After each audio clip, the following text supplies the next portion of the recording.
The clinking of champagne flutes felt like tiny hammers against the fragile peace of the ivory room. 32. My own birthday. The air, thick with the scent of expensive perfume and prime rib, usually brought me comfort, a sense of belonging amidst my carefully curated life. Tonight, it felt like a suffocating blanket. Every smile I offered was a conscious act, a muscle memory perfected over weeks of rehearsals no one else knew about.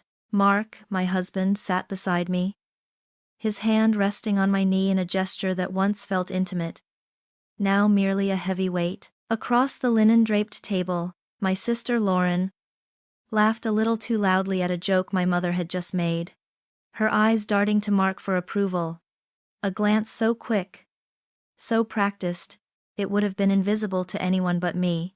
I'd seen the shift, of course, the casual touches that lingered a moment too long, the hushed conversations that ceased abruptly when I entered the room, the way Mark would subtly straighten his tie whenever Lauren walked by. For weeks, these tiny fractures had spider-webbed across the facade of my marriage, painting a grim picture I had meticulously observed, catalogued, and ultimately understood. My mother, bless her oblivious heart, beamed at the table, convinced her 2 daughters and dutiful son-in-law were the epitome of domestic bliss. Jessica, my best friend, caught my eye from across the table. Her brow slightly furrowed, a flicker of concern in her usually vibrant gaze. She sensed something asterisk. I knew, but not the full, putrid extent of it. Then, the moment arrived, as predictable as the dessert course, yet still delivering its intended gut punch. Lauren cleared her throat, a performative little cough that drew everyone's attention. Her hand, adorned with a new, delicate silver bracelet I didn't recognize, drifted to her belly. "There's something Mark and I wanted to share with you all," she announced, her voice saccharine sweet, her eyes practically sparkling with malicious triumph. My heart didn't clench, my breath didn't catch. There was only a profound stillness, a cold, precise knowing. We're expecting. A collective gasp rippled through the table, followed by a flurry of congratulations, punctuated by my mother's joyful shriek. Mark, beside me, offered a performance worthy of an Oscar, his face a mask of feigned modesty and bashful pride. He even squeezed my hand, a final, sickening touch of their grotesque charade. Lauren, bathed in the glow of the restaurant's soft lighting and everyone's adoration, looked directly at me, a silent challenge in her eyes. But I didn't flinch. I just smiled, a thin, polite curve of my lips, and offered my congratulations. Asterisk I knew. Asterisk I knew the script they thought they were writing. What they didn't know was that I had already rewritten the ending. 6 weeks before the clinking glasses and the saccharine announcement, the first word of my rewritten ending had appeared not in my mind, but on a glowing screen. A stark betrayal illuminating the dark. I had been tidying Mark's home office, a chore he often neglected, when a notification flashed on his desktop. An email from Lauren. Curiosity, a serpent I rarely indulged, coiled in my gut. I clicked. What followed was a descent into a hell I never knew existed, painstakingly documented in Arial font. The subject line alone was a punch to the stomach. Our future, darling. My fingers trembled, hovering over the scroll bar, but a morbid fascination compelled me forward. The opening lines were a nauseating dance of pet names and shared fantasies. My dearest love, can't wait for our life together. Away from time's her asterisk. Asterisk her. Asterisk. That was me. The words blurred, then sharpened into sickening clarity. Mark wrote of how naive I was, how easy it would be to secure the assets. Lauren, in her reply, gleefully outlined her vision. We'll get the house, the savings, everything. She won't know what hit her. And then, a line that would forever be etched into my memory, dripping with contempt. Emily is so predictable. She'll collapse, and we'll pick up the pieces, her pieces, for ourselves. I stood frozen, the pristine office around me dissolving into a blur of meaningless objects. The air grew impossibly thin, each breath a struggle against a crushing weight. My stomach churned. A raw, acidic burn that threatened to erupt. It wasn't just the affair. It was the calculated cruelty, the dissection of my worth, the cold-blooded dissection of my future. They weren't just sleeping together. They were systematically dismantling my life, piece by piece, with chilling precision. My own sister, my own husband. The initial devastation was a physical blow, leaving me gasping, clutching at the desk for support. Tears welled, hot and stinging, but refused to fall. There was no room for tears. Only a vast, echoing emptiness where my trust had once resided.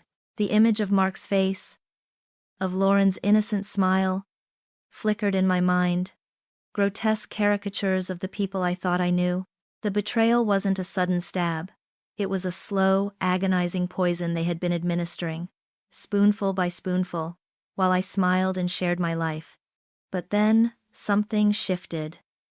The emptiness began to fill, not with despair, but with a frigid, unyielding resolve. My mind, usually prone to emotional turbulence, became a calm, clear lake. Asterisk. Predictable? Asterisk. They called me predictable. They expected me to collapse. The thought ignited a spark, cold and steady. No, I wouldn't collapse. I would rise. I would become anything but predictable. They had written their script, but they had made one fatal error. They had given it to me to read, and I, Emily, would rewrite it.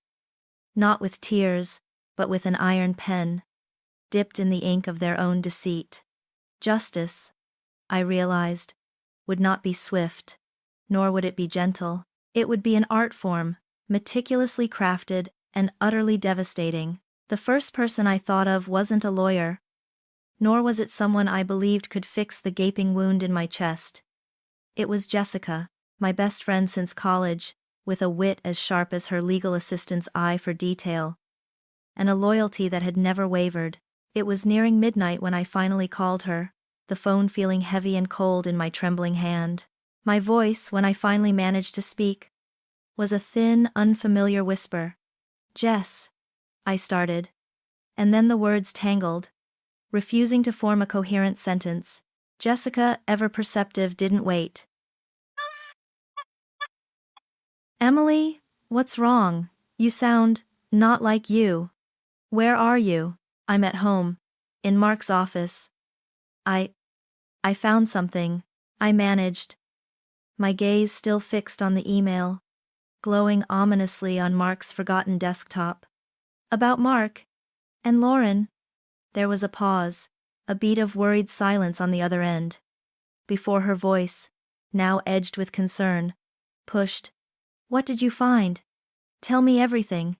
Over the next hour, hunched over my kitchen counter, clutching a mug of tea that had long gone cold, I recounted everything: the email, the vile words, the meticulously laid plan to strip me bare, not just of my husband, but of my financial security and my dignity. I watched Jessica's face on the video call, her initial confusion giving way to disbelief, then a slow, burning fury that mirrored the one churning in my own gut.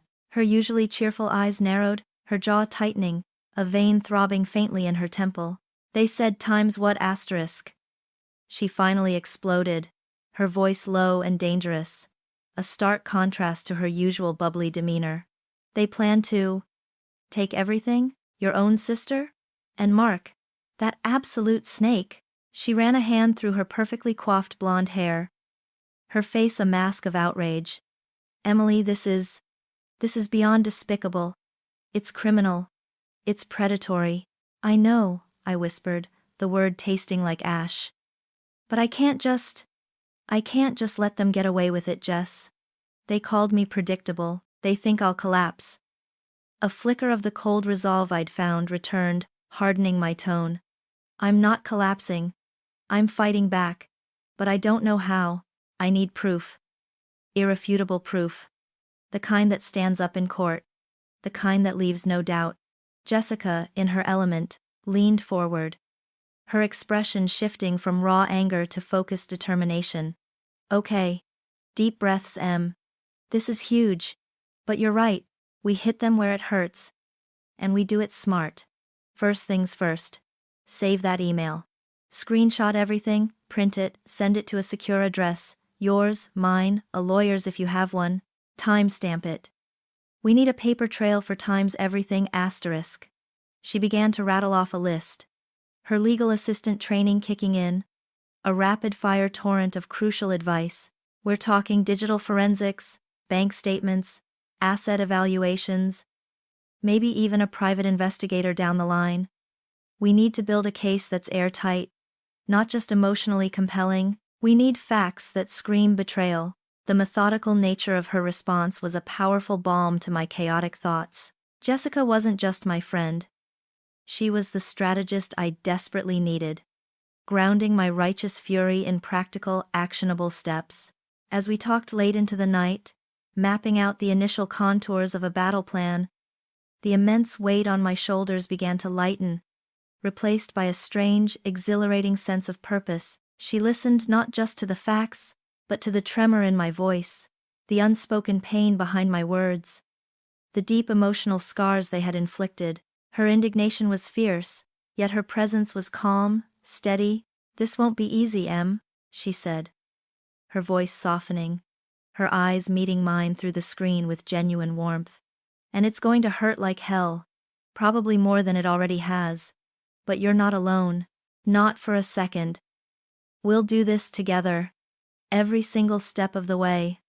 I've got your back, and Mark and Lauren are about to learn what happens when you underestimate a woman with nothing left to lose and a friend who knows how to fight. Her words, simple yet profound, resonated deep within me. In that moment, surrounded by the quiet hum of my silent kitchen, I realized I hadn't just found an ally. I had found the anchor I needed to navigate the treacherous waters ahead. The battle might be mine, but I wouldn't have to fight it alone. And suddenly, the prospect of justice, once a chilling concept, felt like a burning ember of hope, igniting a new, defiant strength. The defiant strength that had ignited within me wasn't a passive ember. It was a furious, directed fire. Jessica, true to her word, became the fuel. The morning after our call, her texts began pinging with a focus that was both clinical and comforting. She had a colleague, Sarah, who worked in medical administration, a woman known for her meticulous adherence to protocol, and a surprising talent for navigating bureaucratic labyrinths. We can't just ask times for Mark's records, Em, Jessica had explained during a follow-up call, her voice hushed but firm. It has to be airtight, legitimate.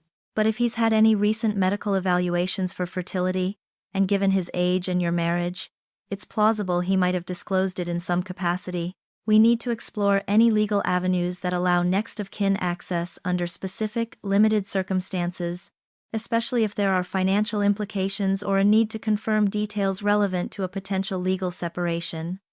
The ethical tightrope she walked was thin, but Jessica, ever the pragmatist, knew exactly where to place her feet. It wasn't about breaking the law. It was about bending the rules within their legal limits, pushing the boundaries of what was accessible to a wife potentially facing a divorce. She managed to secure a legal request, framed vaguely but precisely, citing marital asset distribution considerations and health disclosures pertinent to joint financial planning. A masterpiece of legal ambiguity that hinted at a necessary review without explicitly stating its true, invasive purpose. The waiting was agonizing. Every ding of my phone, every email notification sent a jolt of adrenaline through me. I maintained my facade with Mark, a bland politeness that felt like wearing a mask made of ice. He seemed to take my quietness as a sign of grief, a natural reaction to his supposed good news. And for once, his misinterpretation worked in my favor. Then, a week later, an encrypted email landed in my inbox. The subject line simply, M.J. Records. My heart hammered against my ribs as I typed the password Jessica had provided. The attached document was a scanned medical report, stark white text on a black background, dated 3 months prior. It was from the Northwood Fertility Clinic, My breath hitched. This was it. My eyes scanned the dense medical jargon, searching for a name, a diagnosis. My gaze landed on a highlighted phrase. Diagnosis. Azoospermia. The word hung in the air, foreign and yet instantly terrifying. I didn't know what it meant, but the clinical tone, the starkness of it, screamed finality. I frantically Googled the term. The definition flashed onto my screen. Azoospermia. The complete absence of sperm in the ejaculate. My world tilted. The words blurred, then snapped into horrifying focus. Complete absence. No sperm. It wasn't just low count. It wasn't a temporary issue. It was absolute. Mark was infertile.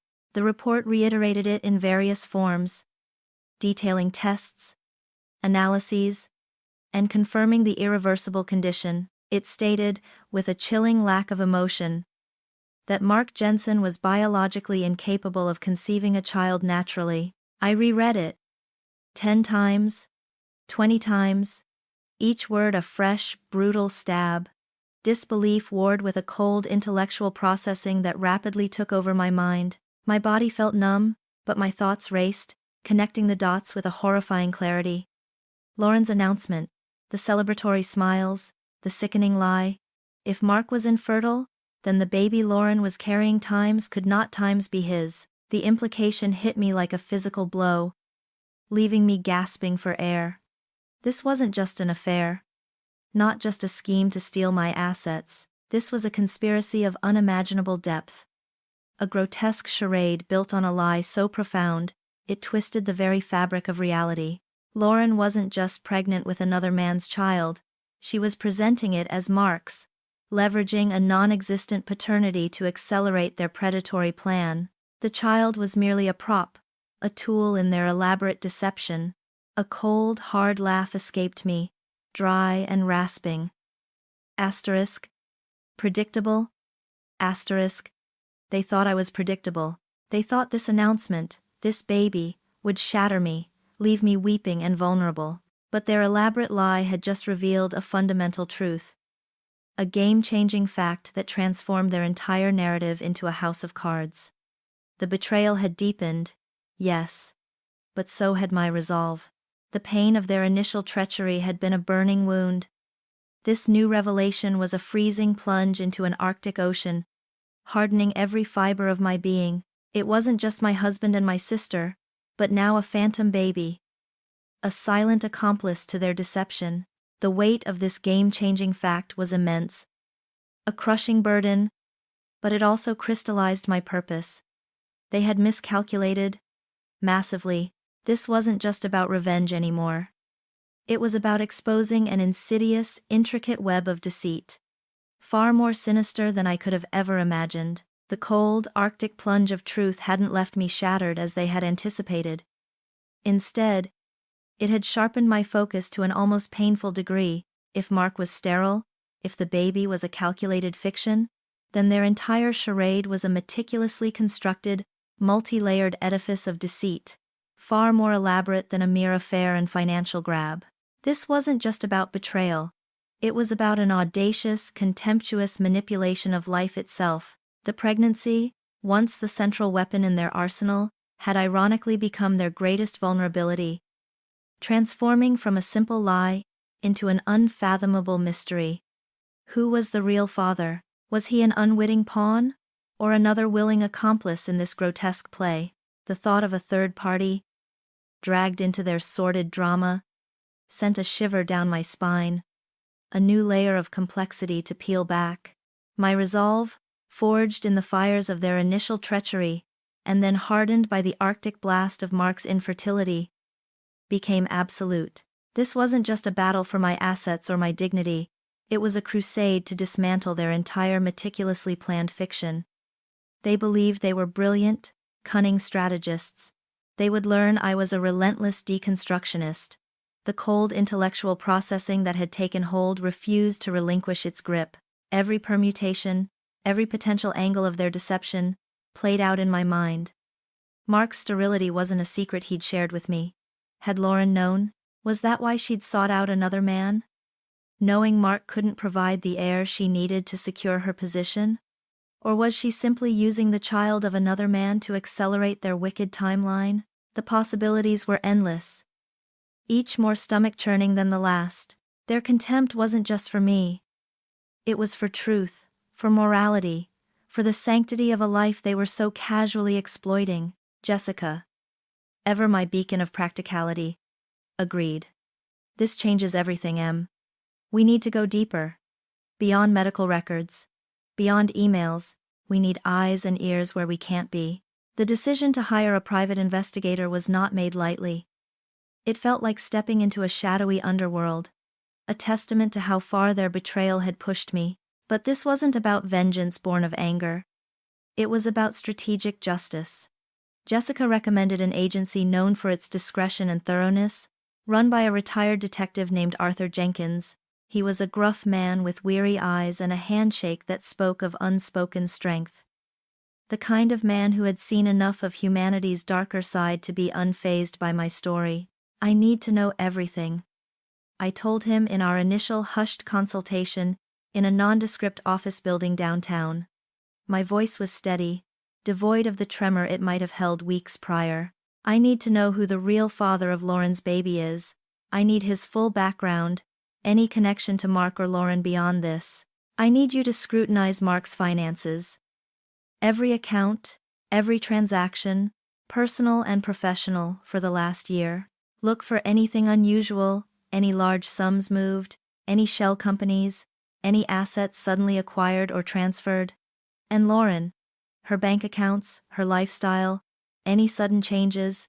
I also want you to quietly look into any properties bought or leased under unusual circumstances, particularly anything connected to my mother. Jenkins listened, impassive, occasionally scribbling notes in a small leather-bound pad. He asked precise clinical questions, cutting straight to the heart of the matter without judgment. I laid out the medical records, the damning email, the summary of Mark's plan.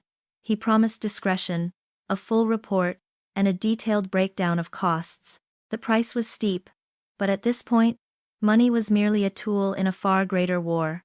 The waiting game began anew, but this time, it was different. It wasn't a period of passive anguish, but of calculated anticipation. I maintained my composed facade, sharing polite banalities with Mark. Even enduring Lauren's coy pregnancy updates, they were basking in their imagined victory, utterly blind to the intricate web I was now weaving around them. A few days later, a cryptic email from Jenkins arrived.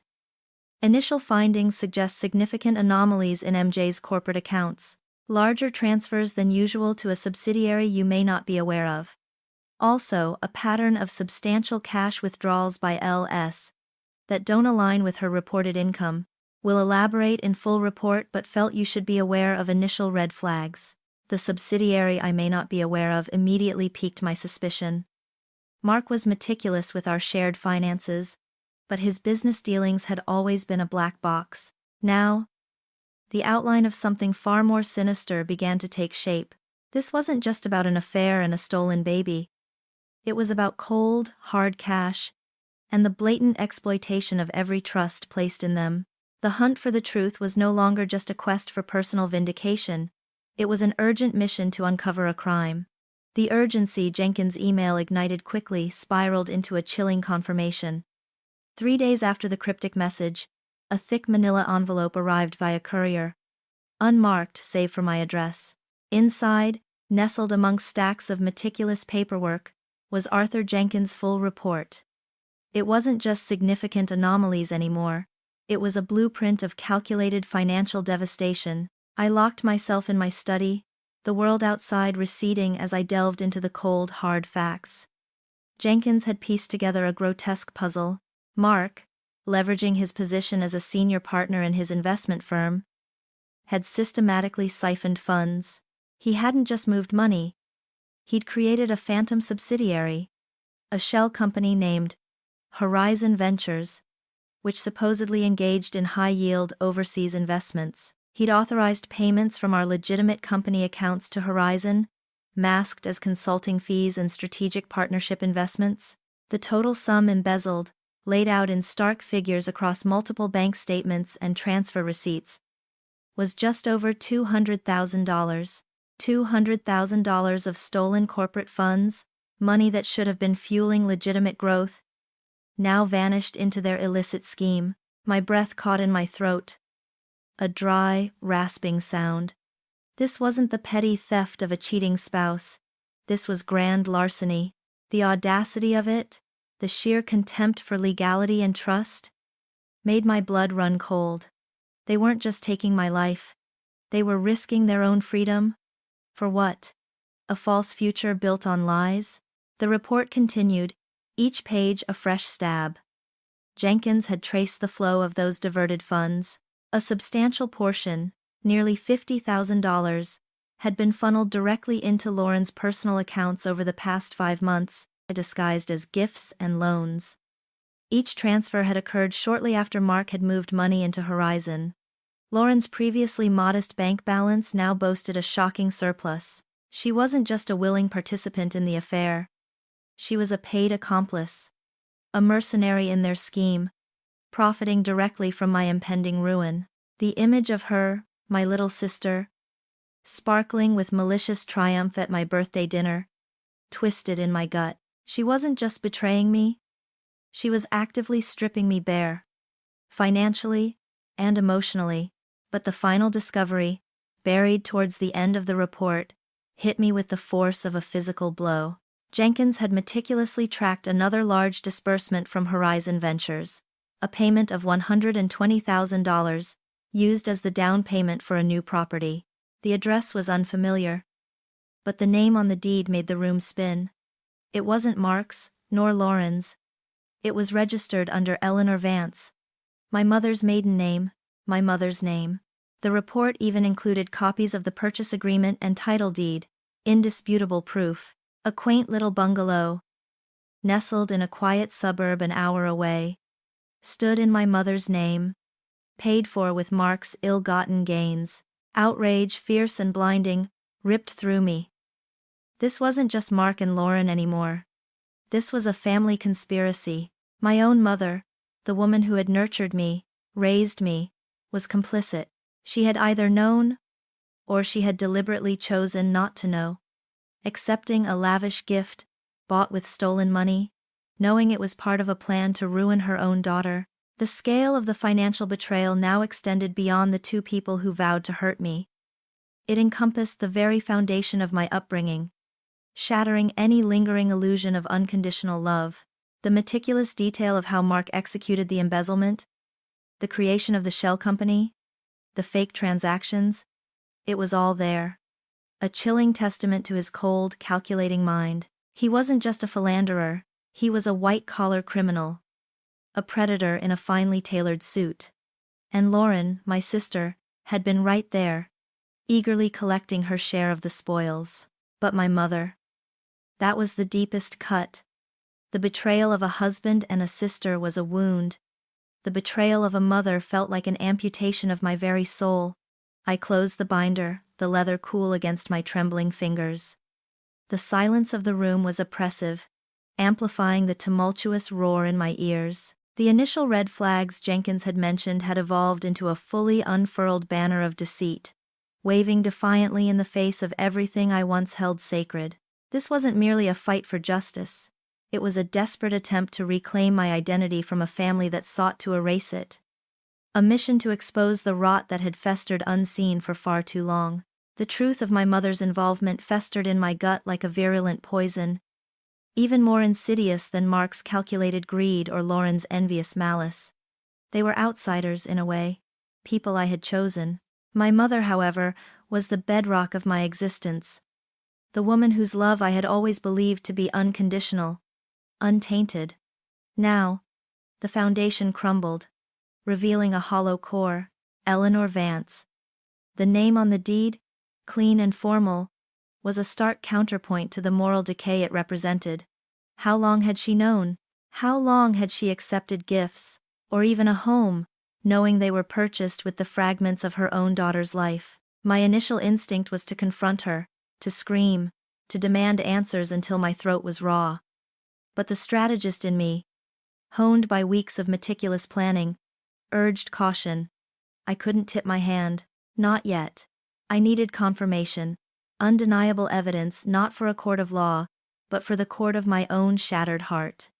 So, I picked up the phone, my fingers strangely steady, and dialed her number. "Emily, darling.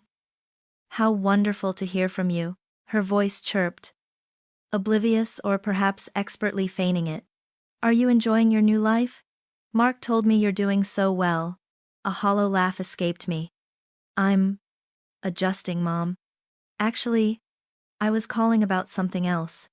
That lovely new bungalow you've been so excited about. It's really quite charming." "Did Mark help you with the down payment?" I tried to keep my tone light, casual, as if idly curious. There was a slight, almost imperceptible hesitation. "Oh, that old thing? Yes, Mark is such a dear. He helped me find a deal and, well, he insisted on contributing, said it was a thank you for all my support over the years. You know how generous he can be." Her words were a rehearsed performance, the casualness just a fraction too forced. My mother, usually a whirlwind of genuine, if sometimes overbearing affection, sounded stilted. "Generous, indeed," I replied, the sarcasm a bitter taste in my mouth, though I kept it out of my voice. "It's quite a large sum for a thank you, isn't it? Especially since his company has been having some financial shifts recently. Didn't you wonder where he got that kind of money, Mom?" Another beat of silence, longer this time. Then, a brittle defensiveness crept into her tone. "Emily, why are you asking such questions? It's none of your concern. Mark is a smart businessman. He knows what he's doing. And I certainly don't question gifts from my son-in-law. You're just being overly analytical, darling. You always were." The dismissiveness, the thinly veiled accusation of my overanalysis, was a familiar tactic, a way she'd always deflected discomfort. It was a cold echo of countless past conversations where my observations were deemed too much or unnecessary. But this time, it was different. This time, I knew the truth she was trying to bury. Her voice, normally warm and reassuring, felt like a cold stone in my hand, heavy with unspoken lies. The ease with which she adopted this defensive posture, the speed of her denial, confirmed my worst fears. She wasn't an unwitting pawn. She was a willing participant, shielding Mark with her own complicity. The conversation ended quickly, a strained, unsatisfying exchange. I hung up the phone, a profound chill settling over me. It wasn't just the betrayal of the gift, but the betrayal of her silence, her willingness to profit from my suffering, and her active participation in the deceit. She had chosen their side. She had prioritized a new house, a comfortable retirement, over her own daughter's well-being. The history of our relationship, once a tapestry woven with shared laughter and comforting rituals, now unraveled before my eyes, revealing loose threads of manipulation and quiet complicity. I had been too naive, too trusting, to see. Her constant praise of Mark, her subtle nudges for me to be less demanding, more understanding. They weren't random comments, they were part of a pattern, a quiet cultivation of the narrative they needed to dismantle me. The initial wound of Mark and Lauren's treachery had been deep, a jagged tear in the fabric of my life. But my mother's betrayal was a different kind of pain, a profound, internal bleeding. It hollowed me out, leaving an emptiness that no amount of external justice could fully fill. The realization that the woman who was supposed to be my safe harbor was, in fact, part of the storm, was a crushing blow. I had lost not just a husband and a sister, but the very concept of family as I knew it. But in that emptiness, a new, harder core began to form. If my own blood could be so cold, so calculating, then I too could be as ruthless in my pursuit of truth. The battlefield had expanded, and the stakes had just become immeasurably higher. There would be no retreat, no surrender, not when the rot had spread so deep into the roots of my own existence. The final confirmation of my mother's complicity didn't shatter me. It clarified my path. The last threads of sentimental attachment to my past life snapped, leaving only a cold, stark resolve. I called Jessica immediately, skipping pleasantries. "It's all confirmed," I stated, my voice flat, devoid of emotion. "My mother is in on it. The house, the money, everything." Jessica, who had patiently listened to my strained update after the call with my mother, didn't react with shock, only a grim nod visible through the video call. "As we suspected then, just solidifies our position. No more gray areas, Em. Now, we plan the attack." We spent the next 2 evenings hunched over my kitchen table, surrounded by the physical manifestation of their deceit. Mark's medical report, stark and undeniable. Screenshots of the original email exchange, preserved with timestamps. Arthur Jenkins's meticulous PI report, a thick dossier detailing the $200,000 embezzlement from Mark's company, the $50,000 funneled to Lauren, and the $120,000 down payment for the house deeded in my mother's maiden name. There were even a few blurry, discreetly taken photographs from Jenkins. Lauren meeting Ryan, her ex-boyfriend, in a cafe, their body language undeniably intimate. Ryan, the name now held a terrible significance. "We have enough to sink all 3 of them," Jessica said, tapping a perfectly manicured nail on the stack of documents. Her eyes, usually sparkling, were narrowed with a fierce, protective gleam. "Legally, Mark is facing serious fraud charges. Lauren is an accomplice to financial crime and deception. Your mother, well, receiving stolen goods is harder to prove intent without direct communication. But it's definitely leverage." My gaze fixed on the calendar, circled with a red marker. "My 32nd birthday. It has to be the dinner," I stated, the words firm, leaving no room for debate. They chose that setting to humiliate me, to announce their triumph. It's only fitting that it becomes the stage for their downfall. Jessica nodded, understanding. "High drama. Maximum impact. It's perfect. It makes their victory all the more public, and their defeat all the more devastating." We meticulously mapped out the sequence of events. First, Lauren's announcement, the moment they believed they had won. Then, my countermove. Jessica helped me craft the exact phrasing, ensuring each revelation was delivered with precision, designed to inflict maximum psychological damage, while laying the groundwork for the legal fallout. We rehearsed it mentally, like 2 generals planning a complex military operation. The delivery of Mark's infertility, stripping Lauren of her leverage, the unveiling of the embezzlement, painting Mark as a criminal, and finally, the bombshell about Ryan, puncturing their meticulously built facade. My mental preparation for the confrontation was a grueling process. I imagined their faces, Mark's smugness, Lauren's triumph, my mother's beaming pride, and then pictured them crumble. I practiced keeping my voice level, my expression neutral, turning the raw pain into cold, surgical precision. I wrote a script for myself, not just of words, but of emotional states. I would not cry, I would not rage, I would be the calm center of their storm. This wasn't about an emotional outburst.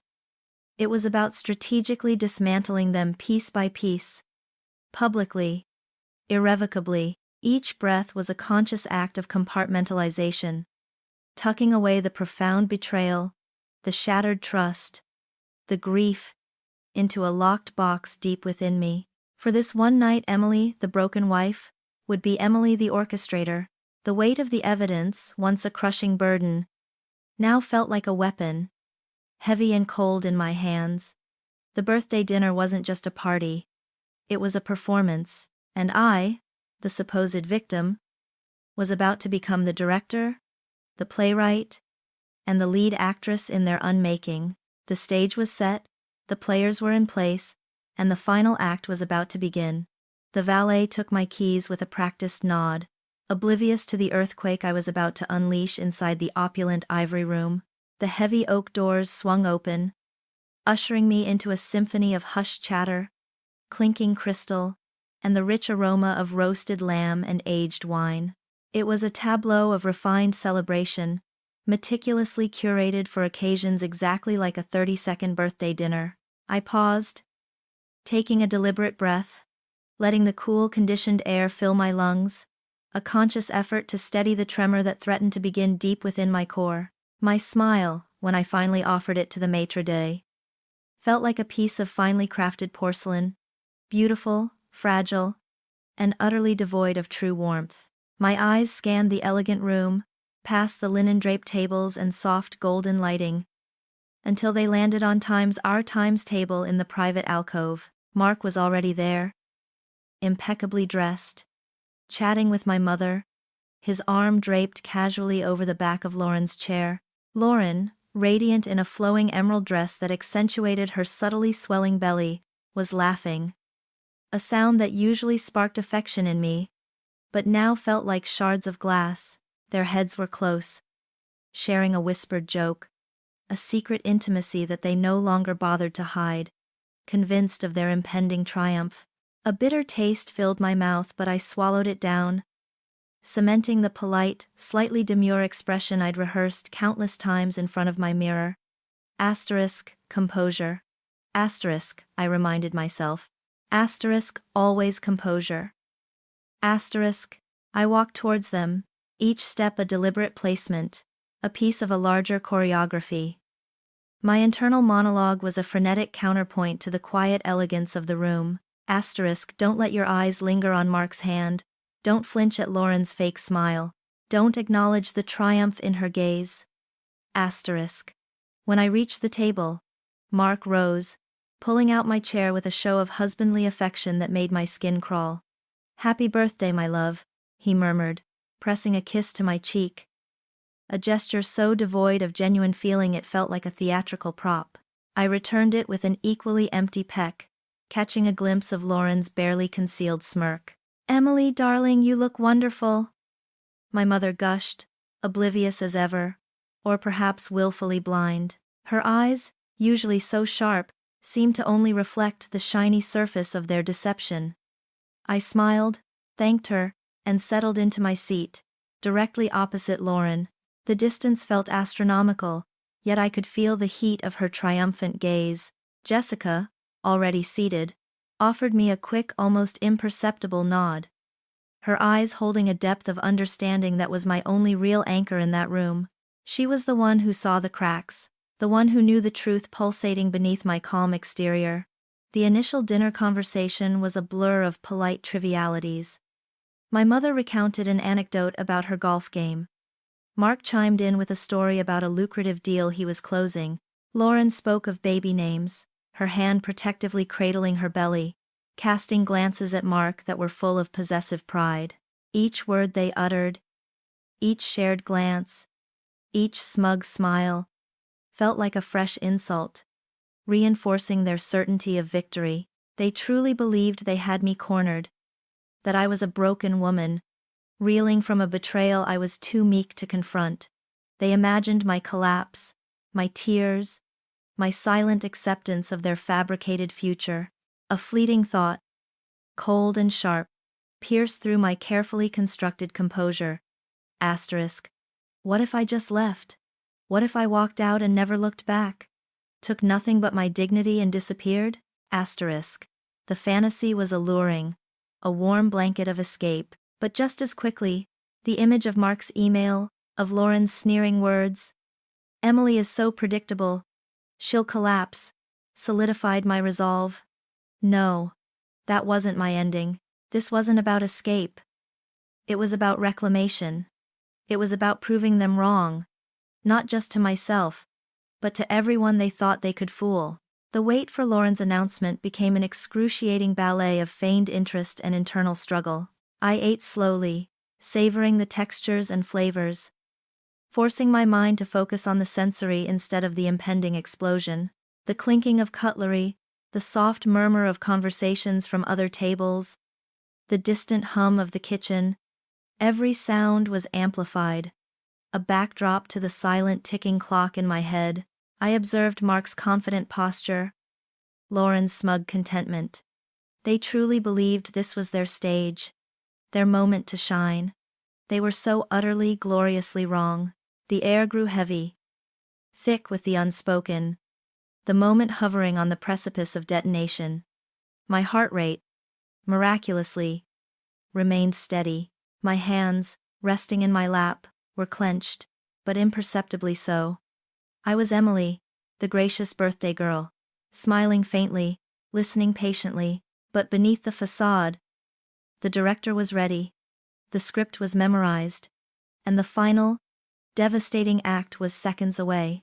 I watched Lauren, knowing exactly what she was about to do, knowing the words she would utter, anticipating the exact moment her eyes would seek mine for that final, malicious confirmation of her triumph. The calm before the storm was a fragile crystalline shell, ready to shatter. Lauren cleared her throat, a delicate, almost theatrical gesture that pulled every gaze to her. The smile she directed at Mark, a possessive, triumphant curve of her lips, was her final act of mockery before turning to the assembled family and friends. "As many of you know," she began, her voice carefully modulated to convey a blend of demureness and excitement, "Mark and I have some incredibly joyful news we wanted to share tonight, on Emily's special day." She paused, letting the implication hang in the air, the collective anticipation thick enough to taste. My mother clapped her hands together, a little sob escaping her lips. Lauren's gaze, sharp and triumphant, found mine, daring me to flinch. "We're expecting a baby." A ripple of delighted murmurs and congratulatory exclamations swept through the table, a wave of warmth I felt no part of. Mark, ever the performer, beamed beside me, his hand settling over mine on the table in a sickening display of marital bliss. He squeezed, a silent message of their shared victory. My smile, thin and polite, didn't waver. My heart, a steel cage of resolve, didn't miss a beat. They had played their hand. Now it was my turn. I pushed my chair back, the soft scrape against the ornate carpet barely audible amidst the rising tide of felicitations, but it was enough to draw Mark's bewildered attention. I stood, my gaze sweeping across the table, meeting each face, lingering briefly on my mother's tear-streaked joy, then settling firmly on Lauren. She was still radiating smug satisfaction, her hand resting on her belly, a beacon of her perceived victory. "That times is times wonderful news, Lauren," I said, my voice clear and steady, cutting through the celebratory din like a perfectly honed blade. Every head turned to me, sensing the shift in the air. Mark's smile faltered. Lauren's eyes, previously alight with triumph, narrowed, a flicker of unease entering them. "Truly delightful, a baby is a blessing. But it does raise a few rather pressing questions, doesn't it?" I paused, letting my words hang, a silent challenge.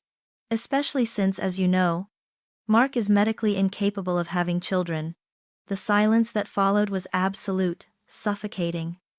It descended upon the table like a physical weight, crushing the festive mood, stealing the air from everyone's lungs. My mother's joyful gasp morphed into a strangled choke. Mark's eyes, wide with disbelief and dawning horror, darted from me to Lauren, then back. His hand, which had been resting on mine, recoiled as if burned. Lauren's face, moments ago flushed with triumph, drained of all color, leaving her ashen, her carefully constructed composure, dissolving into a mask of stunned silence. The soft lighting of the ivory room suddenly felt harsh, unforgiving, exposing the raw truth. "Emily, what are you talking about?" Mark finally stammered, his voice a frantic whisper, laced with a fear I had never heard before. He lunged slightly, as if to grab my arm, but I subtly stepped back. "Azoospermia, Mark," I articulated, each syllable a precisely aimed dart. "A complete and irreversible absence of sperm. Diagnosed 3 months ago at the Northwood Fertility Clinic. You're sterile. So, unless medical science has performed a miracle in the last few weeks, that baby Lauren is carrying cannot, by any biological stretch of the imagination, be yours." The room erupted, a collective gasp, a shocked murmur. My mother let out a wail, a sound of profound anguish. Lauren, pale as a ghost, finally found her voice, a desperate, pathetic screech. "You bitch. How dare you, Mark? Tell her.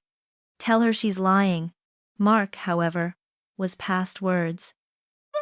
His face contorted, a mask of pure, unadulterated rage. He pushed his chair back with such force it toppled over, crashing against the floor with a deafening clang that silenced the murmuring crowd. "You scheming whore!" he roared, lunging across the table, his hands balled into fists, his eyes wild with violent intent. "You had no right." Before he could reach me, Jessica, always alert, moved with lightning speed. She intercepted him, stepping between us, a formidable barrier. "Stay back, Mark," she commanded, her voice surprisingly strong, drawing the attention of the restaurant security guards who were already rushing towards our table. "No, right?" I repeated, my voice still level, cutting through the chaos. "No right to expose the truth? The truth about your affair, your fraudulent pregnancy, and your grand scheme to strip me bare?" I held up the thick manila envelope Arthur Jenkins had delivered, displaying the damning evidence. "You were so confident, so certain of my collapse, weren't you? So certain you could embezzle over $200,000 from your company, funnel $50,000 into Lauren's account, and even buy my mother a new house with stolen money?" My gaze flickered to my mother, who was now openly sobbing, burying her face in her hands, her shame palpable. The new revelations hit with the force of successive explosions. Gasps turned to outright shouts of disbelief and disgust from the other guests. Mark froze, his rage momentarily replaced by pure, naked terror as the words, "embezzlement," and "stolen money" echoed through the elegant dining room. He knew the game was truly up. Lauren, her hands now clasped over her mouth, stared at me with wide, horrified eyes. The baby, the money, the house, all of it laid bare. Her entire fraudulent empire was crumbling before her, irreversibly. "And as for the true father of that child, Lauren," I continued, delivering the final, crushing blow, my voice echoing in the sudden tense quiet, as security guards physically restrained a now struggling Mark. "I think we all know who Ryan is, don't we? Your ex-boyfriend. The man you've been secretly meeting for months. He must be so proud to know his child is being used as a pawn in your little financial scam." The ivory room devolved into utter pandemonium. Mark, roaring incoherently, struggled against the security guards, his face a terrifying mask of betrayal and impotent fury. Lauren let out a piercing shriek, clutching her belly, looking utterly devastated, not by shame, but by the shattering of her elaborate fantasy. My mother's sobs grew louder, a mournful lament for her shattered reputation and complicity.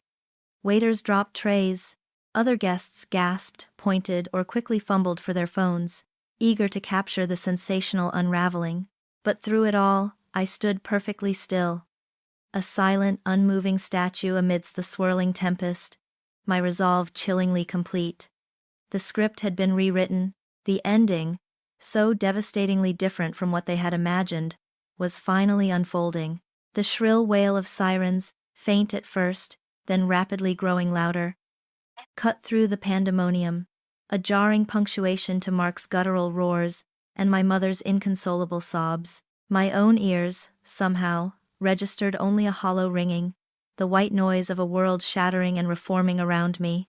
Jessica, ever vigilant, stepped forward to meet the two uniformed officers who now entered the ivory room, their presence instantly commanding a strained quiet from the stunned guests. "He's the one," Jessica stated, her voice calm and authoritative, pointing a steady finger at Mark, who was still struggling against the restaurant's security. "Mark Jensen, embezzlement, fraud, and I believe, assault. We have ample evidence." The officers, grim-faced and efficient, quickly took over. Mark, seeing the handcuffs, unleashed a fresh torrent of incoherent curses, his face a terrifying mask of spittle and rage. He thrashed, trying to break free.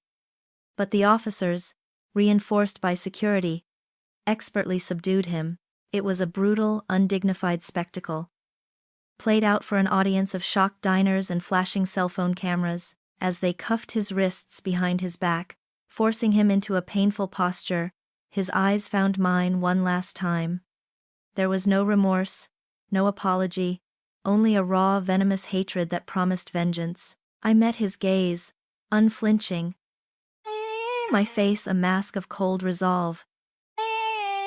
The monster was finally caged. Lauren, who had been huddled in her chair, clutching her belly and trembling, now let out a fresh, pathetic whimper.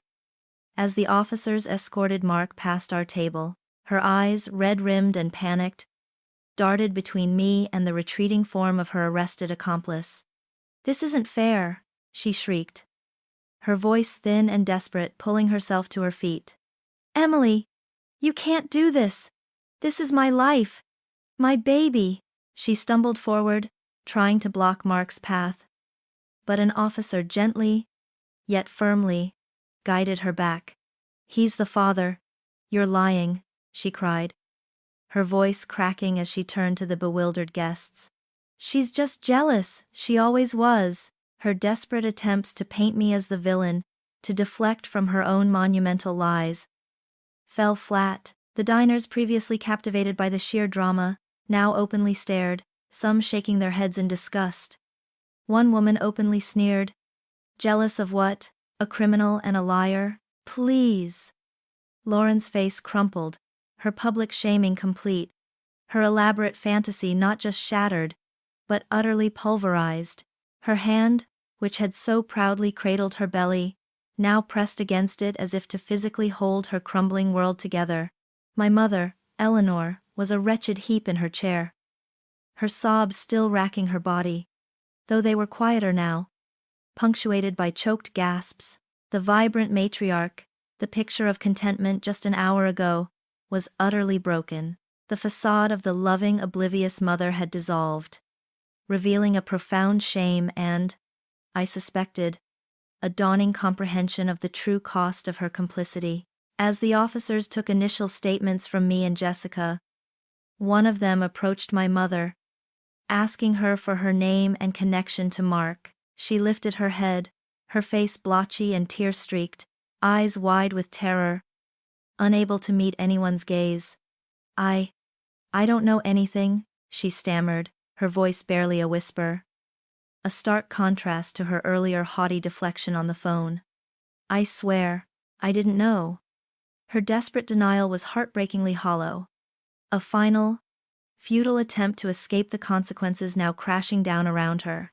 The initial adrenaline rush, the furious, directed energy that had sustained me through the confrontation, now began to recede, leaving behind a vast, hollow exhaustion. I watched the scene unfold around me as if through a thick pane of glass, detached and strangely numb. Relief, cold and precise, settled in my chest, but it was not the joyous, cathartic explosion I might have once imagined. It was merely the quiet cessation of war, the calm after the storm, leaving behind a landscape of ruin. Other guests, a mixture of morbid curiosity and genuine shock, began to disperse, some still whispering, others making hurried phone calls. The restaurant manager, pale and apologetic, was already trying to restore some semblance of order, though the damage was irreversible. Jessica, meanwhile, was already speaking quietly with the lead officer, her legal mind processing the next steps. Initiating the formal charges, she glanced back at me, her expression a mix of concern and fierce pride, and gave me a slight reassuring nod. The path ahead was still long, fraught with legal battles and emotional recovery. Mark would face the full force of the law for embezzlement. Lauren, though perhaps not directly charged with financial crimes, would be implicated. Her reputation in tatters, her child's paternity a public scandal. And my mother, her choices would haunt her. A new home built on deceit, now a monument to her profound betrayal. But for tonight, the first, devastating wave had broken. The truth was out. And I, Emily, had stood firm, reclaiming my voice, my dignity, and the future they had tried so hard to steal. The hollow exhaustion that had settled in my bones the night of my birthday slowly, imperceptibly, began to lift. 6 months had passed since the ivory room, since Mark's enraged face was hauled away in handcuffs, and Lauren's desperate shriek echoed through the stunned silence. The acute pain had dulled, replaced by a quiet ache, a phantom limb where my old life used to be. The initial period had been a blur of legal paperwork, therapy sessions, and a concerted effort to just breathe. Jessica, my steadfast anchor, guided me through the labyrinth of divorce proceedings, ensuring every detail was handled with the same ruthless precision we'd applied to their downfall. The courtroom felt sterile, almost anticlimactic, compared to the explosive drama of the restaurant. Mark sat across from me, a pale, defeated version of the man who had once exuded arrogant confidence. His eyes, when they met mine, still held a flicker of that venomous hatred, but it was now diluted by fear. My lawyer presented the ironclad evidence: the medical records, the financial statements, the PI reports. The judge's gavel finally fell, a definitive punctuation mark on a chapter of my life I was desperate to close. The divorce was granted, and a week later, Mark Jensen, the man who had promised me a future, was sentenced to 5 years in prison for embezzlement and corporate fraud. 5 years. The number echoed, stark and absolute. It wasn't a balm for my wounds, but it was justice. A cold, hard fact that proved their grand scheme had failed. The house, once a symbol of our shared life, now felt like a mausoleum. I sold it, along with most of its contents, wanting nothing that reminded me of the life I'd carefully built only to have it cruelly dismantled. The process was cathartic. Each box packed, each item donated or discarded, a shedding of old skin. With the proceeds, I bought a small, sun-drenched apartment on the other side of the city. It was smaller, quieter, filled with light, and most importantly, utterly devoid of ghosts. It was time's mine asterisk. No shared history, no lingering shadows of betrayal, just clean walls and the promise of a fresh start. I found solace in the most unexpected places. One afternoon, aimlessly wandering through a craft fair, I stumbled upon a pottery studio booth. The rhythmic turn of the wheel, the tactile sensation of cool, damp clay yielding to my hands, held an irresistible appeal. I signed up for classes, tentative at first, then plunging in with a fervor I hadn't realized I possessed. Each lump of clay was a challenge, a negotiation. Sometimes it collapsed, a muddy heap of failure. Other times, it slowly, beautifully, took shape under my touch, an imperfect vessel, unique and resilient. It was a metaphor for my life, a gentle, tangible way to rebuild, to create something new from the messy, chaotic remnants of the past. The focus required, and the meditation in molding, quieted the lingering echoes of pain and doubt. One Saturday, on my way home from the studio, I passed a small flower shop. A vibrant purple orchid, impossibly elegant and delicate, caught my eye in the window. It seemed out of place amidst the sturdy roses and cheerful daisies. A testament to quiet resilience. I bought it. Bringing it home to my new apartment, I learned about its needs. Indirect light, specific watering, a delicate balance of care. I watched as new buds formed, then slowly unfurled into blossoms, each one a small miracle. It wasn't just a flower. It was a symbol. A delicate, beautiful thing, thriving despite harsh conditions, requiring patience and gentle nurture, yet capable of such breathtaking growth. It was me too. Delicate, yes, and wounded, but resilient, finding beauty in my new, carefully cultivated life, and ready to bloom again. The scars remained, a part of my story. But they no longer defined me. I was Emily. Not the victim, but the gardener, cultivating my own vibrant, undeniable future. The journey from the wreckage of that night to the quiet solitude of my new apartment wasn't a straight path but a winding ascent. Each step, whether painstakingly slow or surprisingly swift, carved new contours into the landscape of my soul. I often found myself sitting by the window, the soft glow of the city lights reflecting in the glossy leaves of my orchid, contemplating the paradox of how profound destruction could birth such clarity.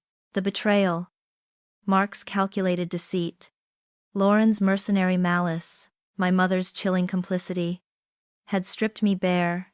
Yes, but in that stark vulnerability, I had found a strength I never knew I possessed. It wasn't the strength of anger, though that had fueled me initially, but the quiet, enduring power of truth. Truth, I realized, was not just a weapon to wield against my enemies.